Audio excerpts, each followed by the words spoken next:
Welcome in, everybody. You know, we love to really dig deep into a specific topic, and today's is a real treat. Yeah, it is. And you guys sent in some great material for us this time. A whole smorgasbord, you could say. Yeah. Everything from those old historical articles I love so much, Yeah, you do. to company profiles, and even an ice cream announcement. Now, that one I was surprised by. Me too, but we'll get to that. I can't wait. Today we're diving into the world of smoked fish and caviar.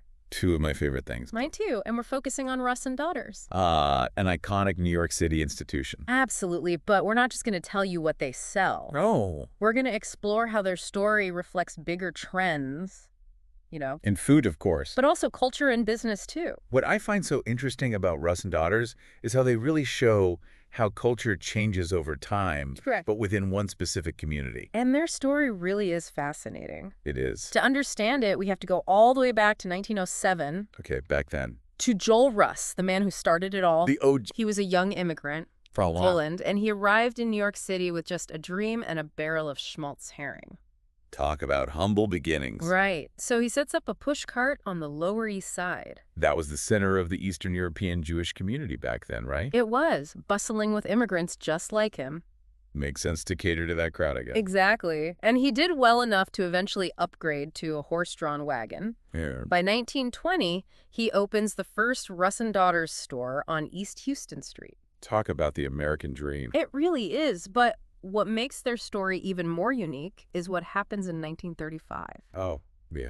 Joel brings his three daughters into the business as full partners. Whoa, wait a minute. Now, I know it doesn't sound that radical today, No, but think about it. Back then, it was unheard of. yeah, especially daughters. Right. They weren't usually expected to inherit or run businesses. So why'd he do it? Well, he had no sons. Necessity's the mother of invention, or in this case, progress. Exactly. And it was a move that turned out to be incredibly forward-thinking for the time. Definitely ahead of his time. And that's why Russ and Daughters became the first business in the U.S. to include harmonies and daughters in its name. Wow. And the legacy continues today. It does. Today, the company is run by the fourth generation, That's impressive. cousins Nikki and Josh, and they're so dedicated to maintaining that same Hamish atmosphere. Hamish. It's Yiddish. It means like warm, inviting, homey, unpretentious. Like that feeling you get at your grandma's house. Exactly. That feeling that their great-grandfather created. I love that they're carrying that through. Me too. It's truly remarkable to see that commitment to family and tradition carry through like that. But to fully get Russ and Daughters. You really have to understand the concept of appetizing stores. Right, I've heard of them. They were a huge part of Jewish communities in America. They Yeah. specialized in dairy and fish, and they were essential for keeping kosher traditions. Right, that's where the no mixing meat and dairy comes in. Exactly. So these stores weren't just about grabbing food. It was deeper than that. They became like a center, a hub for preserving Jewish foodways and culture. So going to Russ and Daughters wasn't just about getting a bagel and lox. It was about connecting to your heritage. Exactly. It was a cultural experience. And that brings us to the real stars of the show, smoked fish and caviar. Both have amazing journeys, That mirror the Russ and Daughters story in so many ways. Let's start with smoked fish. Okay, ready for this? Smoked fish actually dates back thousands of years. No way. Seriously, it was originally a method of preservation before refrigeration. Makes sense. Gotta do what you gotta do. Indigenous cultures like Native Americans perfected the technique. For them, it was about survival when food was scarce. Right, so that delicious smoked salmon we enjoy today. Came from such humble and necessary beginnings. It's amazing how something born out of necessity can become a true delicacy. And that evolution keeps going. Even today, we've got different types of smoking now. Right. Cold smoking and hot smoking. I'm going to guess Russ and Daughters, with their emphasis on tradition, does the cold smoking. You got it. And why is that again? Cold smoking is done at lower temperatures, so it doesn't actually cook the fish. Which gives it that silky texture and smoky flavor. Right. And even though we have refrigeration now, That unique flavor from smoking has become so sought after. it's no longer about necessity, but about taste. It really shows how our tastes can change over time. So how does caviar fit into all of this? Caviar's journey is just as captivating. Tell me more. It also has ancient roots, going all the way back to the Persians in the 4th century BCE. Wow, they were way ahead of the game. They were harvesting sturgeon roe from the Caspian Sea. And the word caviar comes from. The Persian word caviar, Meaning? egg-bearing fish. So caviar has an even longer history than smoked fish. But didn't you say it wasn't always a luxury item? You have a good memory. Thanks. Initially, caviar was actually abundant and accessible in areas where sturgeon was plentiful. So what changed? By the 16th century, it had transformed into a status symbol, royalty in Russia, then later in Europe, too. So it became associated with lavish banquets and displays of wealth. Exactly. It's like the smoked salmon story, but in reverse. Starting as an everyday food and evolving into a high-end delicacy. And get this, in the U.S., caviar used to be so common it was given away for free in saloons. Wait, free caviar? Seriously? I know, right? That's crazy. It really shows how much things have changed because now... Caviar is like the ultimate luxury food. It is, and it's because overfishing and regulations led to declining sturgeon populations. To get much rarer. And way more expensive by the 20th century. That tiny spoonful of caviar on a bagel today represents both a past abundance and a modern scarcity. So true, it truly is a delicacy now. But with wild sturgeon in decline, we've seen the rise of farmed caviar. So we can still enjoy it. We can. It's produced in countries like France, the U.S., and Israel. Making it more accessible, though still a special occasion food. It's fascinating how both smoked fish and caviar have undergone these incredible transformations. Shaped by necessity, taste, and cultural trends. And they both hold a special place in the Jewish appetizing tradition. Especially in America. When all those Jewish immigrants arrived. They brought their love of caviar. And it found a home next to those bagels and lox in the appetizing stores. Creating that classic combination that's so New York. It really is more than just a meal, though. It represents a fusion of cultures and evolving food trends. It shows how food can connect us to the past while embracing the present. You've got it. And that brings us back to the core question of this deep dive. How does a business like Russ Daughters, with over a century of tradition behind it, stay relevant in a world that's constantly changing? That's the million-dollar question, and from what we've read... Nikki and Josh seem to have figured it out. They have. They've managed to balance tradition with strategic innovation. And it's working. For example, they've expanded to new locations like the Russ Daughters Cafe. And their shop at the Jewish Museum. But they've maintained those core values. In that Hamish atmosphere. Of the original store. It's a delicate balance. It is, but they seem to be doing it right. And then there are those collaborations. Russ Daughters ice cream. Never would have thought of that. I know, right? So how'd that come about? They partnered with Morgenstern's Finest Ice Cream. And that led to? The Sesame Bagel Ice Cream Sandwich. What? And the Chocolate Babka Ice Cream Pop. Okay, now those are collaborations that make sense. Right.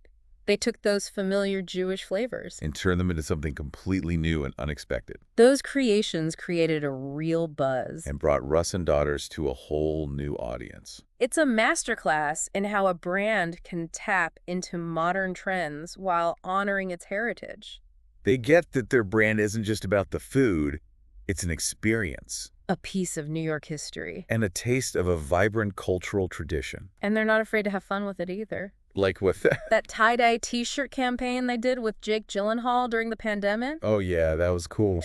It was great marketing, and it showed their dedication to the community and the restaurant industry. Especially during such a tough time. It showed they could stay relevant. Connect with people. And adapt to whatever's going on. It makes you think, what about the foods and traditions we value? How do we keep them alive and relevant? And maybe even a little bit delicious for future generations. Now that's a question worth exploring, and we're going to do just that right after this break.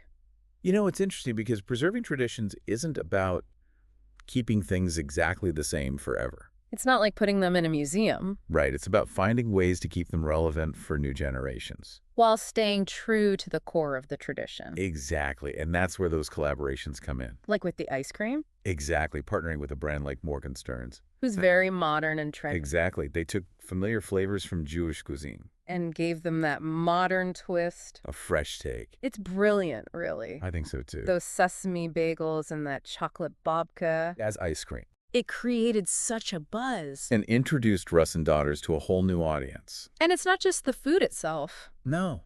There's something more. It's about the whole experience. You go to Russ and Daughters. It's not just a place to grab a bite. It's a You're destination stepping into history. and connecting with a vibrant cultural tradition. It's about authenticity Yeah, and that sense of connection. people are craving that these days. Totally. Russ and Daughters has become so much more than just a store. It's a symbol. It reminds us about the power of tradition. And the importance of community. Makes you wonder about all those other appetizing stores, though. Yeah, what happened to them? Not all of them were as lucky as Russ and Daughters. Yeah, a lot of them struggled to survive. Why do you think that is? Well, a lot of factors contribute. Changing demographics. Neighborhoods change. Right, plus rising costs. Rent's always going up. Exactly. And there's competition from supermarkets, too. Who can compete with those prices? Yeah. And you also have a generational shift happening. The younger generation doesn't have the same connection. To these foods, maybe they're just too busy too. It's a reminder that preserving traditions, Takes work. and even then, sometimes it's not enough. That makes stories like Russ and Daughters. Even more remarkable. They've shown it is possible. To honor the past and embrace the future. That balance is so key. So how do we find that sweet spot as individuals And as a society. between preserving tradition and allowing it to change?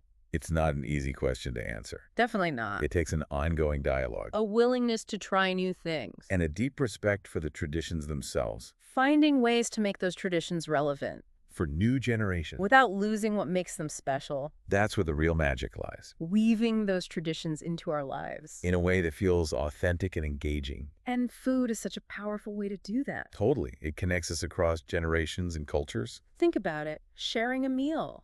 Or cooking a family recipe. Even just trying a new dish. It's all a way to engage with traditions. And keep them going.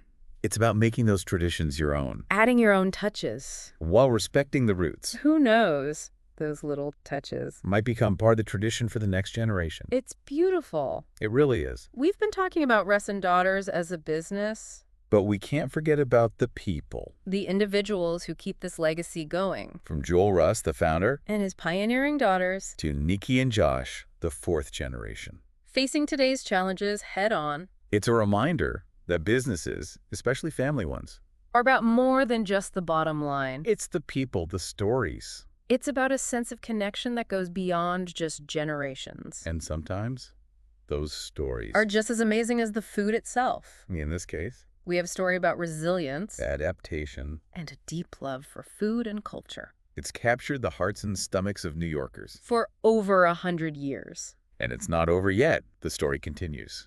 With each generation adding their own chapter. It's timeless. And yet so relevant to today. It reminds us that the past is always with us. In the food we eat, the traditions we follow. And the stories we tell? Hearing about Russ and Daughters makes you think about your own connection to food and tradition. Absolutely. What are the foods that connect you to your family